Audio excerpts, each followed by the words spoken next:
కూడా క్యాల్కులేట్ చేసుకుంటే సగం కూడా లేవు.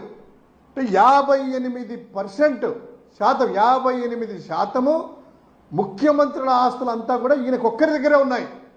అంటే అంత రిచెస్ట్ బిలీనియర్ అనేటువంటిది వాళ్ళే చెప్తా ఉన్నారు. గతంలో కూడా చూసాము, ఈ ఎన్నికల్లో కూటమి గెలిచిన తర్వాత మొదటి పార్లమెంటు సెషన్స్లో ఒక తృణమూల్ కాంగ్రెస్ ఎంపీ అనుకుంటాను ఒక ఇష్యూ రైజ్ చేసింది.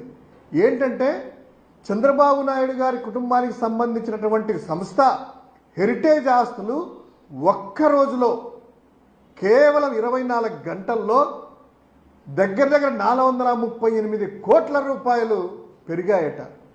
ప్రపంచంలో ఎక్కడైనా మనం చూసామా? ఒక సంస్థ, కూరగాయలు అమ్మే సంస్థ, పాలమ్మేటువంటి సంస్థ 24 గంటల్లో 438 కోట్ల రూపాయలు పెరగడం ఏంటిది? అది కేవలం ఒక చంద్రబాబు మాత్రమే